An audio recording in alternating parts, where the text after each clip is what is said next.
Alain, propos d'un Normand. Le cours des idées. On ne pense point comme on veut. Ce qui fait croire que l'on pense comme on veut, c'est que les idées qui viennent à l'esprit d'un homme sont presque toujours celles qui conviennent aux circonstances. Si je me promène sur le port, le cours de mes idées ne diffère pas beaucoup de la suite des choses que je vois. Grue à eau, tas de charbon, bateau, wagon, tonneau. Si parfois je suis quelque rêverie, cela ne dure pas plus que l'ombre d'une hirondelle. Bientôt, quelque impression vive me remet au milieu des choses présentes, et pendant que je veille à ma conversation, au milieu de ces masses qui montent, descendent, roulent, grincent, s'entrechoquent, mon attention se trouve par là disciplinée, et je fixe dans mon esprit des rapports vrais entre des choses réelles. Mais d'où viennent ces vols de rêverie qui traversent de temps en temps mes perceptions?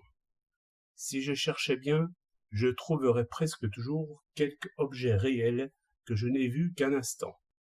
Un oiseau dans l'air, un arbre au loin, ou bien le visage d'un homme, un instant tourné vers moi, et versant à mes pieds, dans le temps d'un éclair, une riche cargaison d'espoir, de crainte, de colère.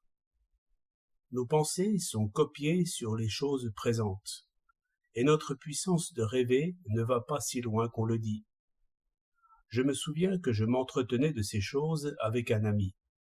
Nous marchions à l'aventure au milieu des bois. Il demandait si nous n'étions pas capables de tirer les trésors de nous-mêmes comme d'un coffret, sans le secours d'une chose présente. À ce moment-là, il me vint à l'esprit le mot « bire », qui n'avait certes aucun rapport avec les arbres et les oiseaux. Je le lui dis. Nous discourons là-dessus. Nous approchions une espèce de bicoque à moitié dévorée par les branches.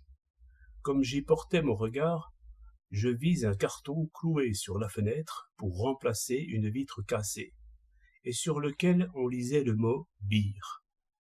Depuis, je fais hommage à la terre, notre mère, pour toutes les pensées qui me viennent. Quelquefois aussi, l'idée est une réplique de notre œil. Un voyageur me conta que, dans le sable du désert et sous les feux du soleil, il pensait, dès qu'il fermait les yeux, à une espèce de Norvège neigeuse éclairée par la lune. Ce n'était sans doute qu'une image violette répondant à l'image jaune, comme il arrive lorsque nous regardons le soleil. Une tache violette nous suit pendant quelque temps. De telles images, après que nous avons éteint la lumière, forment sans doute l'étoffe de nos rêves. Dans une nuit profonde et loin du bruit, si nous restons immobiles, nos pensées ne vont pas loin. Si ceux qui veulent dormir connaissaient mieux la source de leurs soucis, ils auraient peut-être 5 minutes de patience, et les vagues de la nuit viendraient les alléger et les bercer comme des épaves. 3 décembre 1908